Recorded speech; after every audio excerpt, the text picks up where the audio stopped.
हमारे साथ हमारे कार्यक्रम रूबरू आपके जनप्रतिनिधि में हमारे साथ हैं कांग्रेस पार्टी के जिला महासचिव हरीश गंगवार जी और 121 नवाबगंज विधानसभा से पार्टी के प्रबल दावेदार विधायक हेतु आज इनसे चर्चा करेंगे वर्तमान राजनीतिक माहौल पे और किस तरह से इनकी तैयारियां हैं उस पे। तो आपका पहले तो मैं बहुत बहुत स्वागत करता हूं प्रताप समाचार के इस कार्यक्रम रूबरू जनप्रतिनिधि। नमस्कार, धन्यवाद। प्रताप समाचार की तरफ से मुझे आमंत्रित किया गया उसके लिए मैं बहुत बहुत धन्यवाद देता हूं। और मैं 121 विधानसभा नवाबगंज से कांग्रेस पार्टी का संभावित उम्मीदवार हूं, डॉक्टर हरीश गंगवार। नमस्कार। तो जैसा कि डॉक्टर साहब कांग्रेस की पहली सूची आ चुकी है, प्रियंका जी ने 125 टिकटों की घोषणा की, उसके बाद आज भारतीय जनता पार्टी ने भी अपने लगभग 107 प्रत्याशियों को मैदान में उतार दिया है। इस पे आपको क्या लग रहा है कांग्रेस पार्टी किस तरह से चुनाव लड़ने जा रही है, किस तरह से भाजपा, क्योंकि आज सरकार में है, सीधी लड़ाई है, उनसे आप किस प्रकार से लड़ेंगे? साथियों, भाजपा के महासचिव अरुण सिंह जी और भारत सरकार में मंत्री धर्मेंद्र प्रधान जी ने आज भारतीय जनता पार्टी की प्रत्याशियों की प्रथम और द्वितीय चरण के मतदान हेतु एक प्रत्याशी सूची जारी की। उस सूची जारी करते समय दोनों के चेहरे से स्पष्ट दिखाई दे रहा था कि उत्तर प्रदेश में भारतीय जनता पार्टी चुनाव हार रही है। इसी के साथ साथ मैं ये कहना चाहूंगा कि कांग्रेस पार्टी की 125 प्रत्याशियों की सूची जारी हुई थी। उस सूची में कांग्रेस पार्टी ने 40% महिलाओं का जो पहला घोषणा थी, हमारी जो प्रतिज्ञा थी, उस प्रतिज्ञा का पालन करते हुए हमने 50 महिलाओं के टिकट दिए। वर्तमान में आज जो भारतीय जनता पार्टी ने सूची जारी की है उसमें 10% महिलाओं की ही भागीदारी है, अर्थात महिलाओं के प्रति भारतीय जनता पार्टी की क्या सोच है ये स्पष्ट उनके चुनाव वितरण से दिखाई दे रही है। हमारे बरेली जनपद में जितनी भी प्रत्याशी घोषित किए हैं उसमें एक भी महिला प्रत्याशी की घोषणा नहीं की गई है। नहीं, जैसा आप आरोप लगा रहे हैं कि भाजपा महिला विरोधी है या उन्होंने महिलाओं को टिकटें नहीं दी, उसी प्रकार अगर हम बात करें तो किस प्रकार से कांग्रेस आने वाले चुनावों में मैदान में आने वाली है? जैसे कि मैं आपके पीछे ये कुछ नारे देख पा रहा हूँ, कुछ कांग्रेस ने जो घोषणाएं की हैं, जैसा कि हमने टिकटों में हालांकि अभी देखा कि प्रियंका जी ने जो 40% हिस्सेदारी की बात की थी वो पूरी हुई। तो आगे आपको क्या लग रहा है कि किन मुद्दों को लेकर आप जनता में जाएंगे? साथियों, कांग्रेस पार्टी की उत्तर प्रदेश की प्रभारी राष्ट्रीय महासचिव आदरणीय प्रियंका गांधी जी ने महिला शक्ति विधान के नाम से महिलाओं के संबंध में घोषणा पत्र जारी किया था। उस घोषणा पत्र में बहन प्रियंका दीदी ने महिला विधान शक्ति के लिए हमने कुछ विजन या कुछ हमारी प्रतिज्ञाएं हैं। उन प्रतिज्ञाओं में सबसे पहली प्रतिज्ञा 40% महिलाओं को टिकट देंगे, वो हमारी पूरी होती है। उसके साथ साथ महिलाओं को हम थानों में 25% उन्हें थाना इंचार्ज बनाएंगे। उत्तर प्रदेश में जितनी भी नौकरियां होंगी उनमें महिलाओं को नौकरी दी जाएगी। शिक्षा विभाग में और स्वास्थ्य विभाग में महिलाओं के इससे संबंधित सुविधाएं स्पेशल हमारी कांग्रेस पार्टी के घोषणा पत्र में है कि उनको स्पेशल सुविधाएं दी जाएंगी।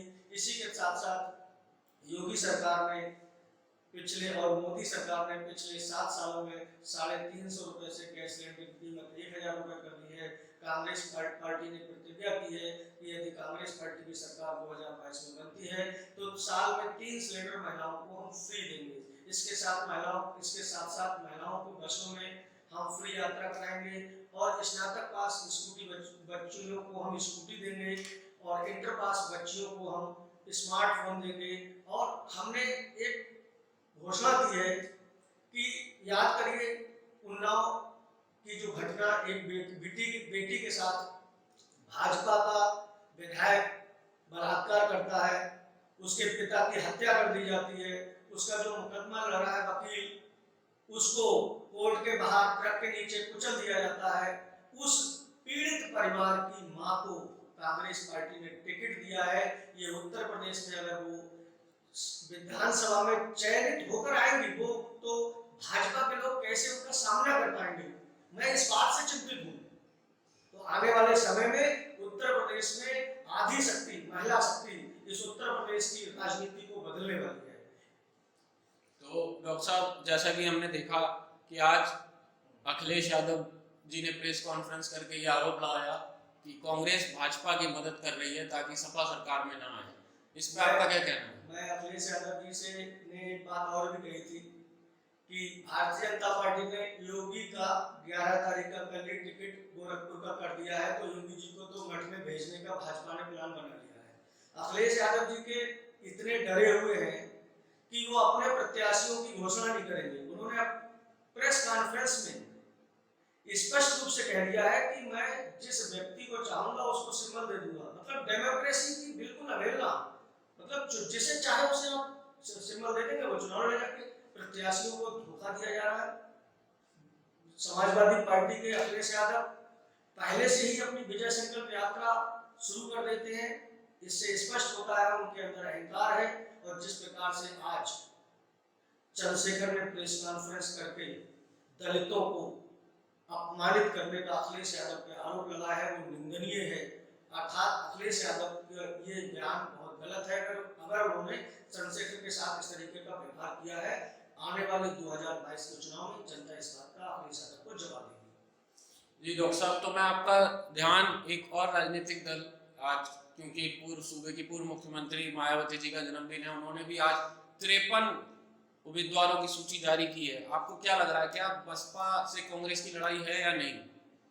साथियों, मैं बहन जी को जन्मदिन की बहुत बहुत शुभकामनाएं देता हूं। बहन जी इस चुनाव में आज पहली बार प्रेस कॉन्फ्रेंस की है। उन्होंने अपने जन्मदिन पे हाथरस कांड हुआ, दलित बेटी के साथ बलात्कार हुआ, उस बेटी को रात के 2 बजे डीजल पेट्रोल छिड़क के जला दिया जाता है। उस बेटी के लिए मायावती कोई ट्वीट नहीं करती हैं, कोई संवेदना व्यक्त नहीं करती हैं। दलितों के उत्तर प्रदेश में पिछले 5 सालों में जितने अत्याचार होते रहे, उनपे जुल्म होते रहे, मायावती खामोश बैठी रही।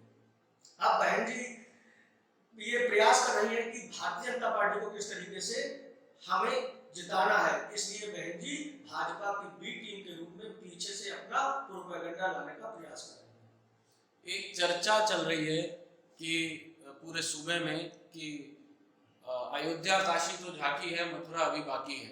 और जैसे कि एक चर्चा चली थी कि योगी आदित्यनाथ को अयोध्या से या मथुरा से लड़ाया जा सकता है, तो क्या लगता है आपको, क्या धर्म की राजनीति हावी होगी? और जिस तरह से वापस उन्हें गोरखपुर की शहर सीट, जो कहा जा सकता है कि भाजपा ने एक सुरक्षित सीट चुनी है मुख्यमंत्री के लिए, उस पर आपका क्या कहना है? मेरा ये कहना है कि जिस प्रकार से भाजपा उत्तर प्रदेश की जनता को धर्म, जाति और नफरत के नाम पे बेवकूफ बनाती रही है, पिछले 5 वर्षों से लगातार उत्तर प्रदेश में बेरोजगार सड़कों पर है।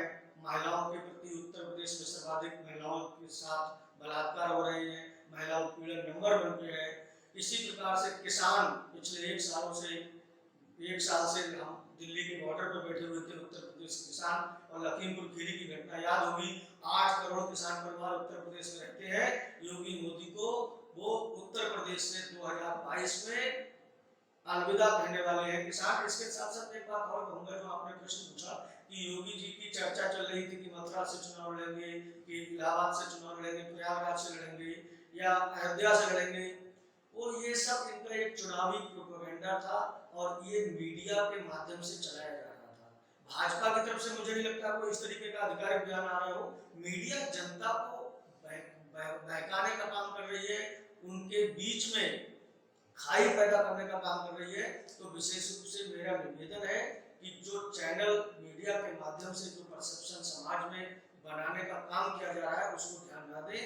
आधी आबादी महिला शक्ति, महिला विधान शक्ति के माध्यम से प्रियंका गांधी ने जो नारा दिया है, लड़की हूँ लड़ सकती हूँ, इस नारे से उत्तर प्रदेश में 50% आबादी कांग्रेस पार्टी को मतदान करने वाली है। इसलिए विपक्ष के जो दल हैं, चाहे कांग्रेस के साथ साथ अन्य जो हमारी पार्टी के जो विपक्षी दल हैं, वो समाजवादी पार्टी है, बहुजन समाज पार्टी है और भारतीय जनता पार्टी है, ये बौखलाए हुए हैं। तो अंतिम में मैं आपसे इतना ही पूछना चाहूँगा, आपको क्या लग रहा है, क्योंकि अब चुनाव के दरवाजे पे खड़े हुए हैं आप लोग, क्या उत्तर प्रदेश में लोग इस बार किस तरफ वोट देंगे? धर्म को देंगे? जैसे एक लड़ाई चल रही है 80 बनाम 20 की, तरह तरह के बयान आने शुरू हो गए हैं। तो ये मेरा आपसे अंतिम सवाल है, क्या लोग इस बार आपको लगता है कि मुद्दों पे वोट देंगे या 80 और 20 में उत्तर प्रदेश एक बार फिर मंडल कमंडल की राजनीति जो कहा जाता है उत्तर प्रदेश में हावी रहती है वो रहेगी? साथियों, कांग्रेस पार्टी जाति धर्म की राजनीति नहीं करती है। इस प्रदेश की, इस देश की हर आवाम, चाहे वो हिंदू हो, मुसलमान हो, दलित हो, पिछड़ा हो, अगड़ा हो, सबके समान अधिकार के लिए काम करने वाली पार्टी कांग्रेस पार्टी है। इसलिए ये विभाजित करने की कोशिश करती है हमें धर्म में, जाति में, विभिन्न पार्टियों के प्रोपेगेंडा के माध्यम से। इसलिए उत्तर प्रदेश की जनता समझ चुकी है कि जाति धर्म के आधार पर वोट नहीं देना है, हमें इस राष्ट्र को नफरत की राजनीति से बचाना है और आने वाली 2022 के चुनाव में कांग्रेस पार्टी को पूर्ण बहुमत की सरकार बनने वाली है उत्तर प्रदेश में। तो बहुत बहुत धन्यवाद आप डॉक्टर साहब आपका। नमस्कार सभी देशवासियों को नमस्कार। और साथ में आप लोगों से निवेदन है कि इस बार मतदान अवश्य करें, कोविड नियमों का पालन करें और हमारे बरेली में चुनाव 14 फरवरी को है। आप लोगों से निवेदन है 14 फरवरी को कांग्रेस पार्टी के सिंबल पर वोट करें। जय हिंद, जय कांग्रेस। धन्यवाद। बहुत बहुत धन्यवाद डॉक्टर साहब, आपने अपने बिजी शेड्यूल में से हमारे लिए समय निकाला और हमारी शुभकामनाएं। तो आप अभी सुन रहे थे रूबरू जनप्रतिनिधि में हमारे साथ थे डॉक्टर हरीश गंगवार जी, जो 121 नवाबगंज विधानसभा से कांग्रेस पार्टी के प्रबल संभावित उम्मीदवार हैं। बहुत बहुत धन्यवाद। देखते रहिए प्रताप समाचार।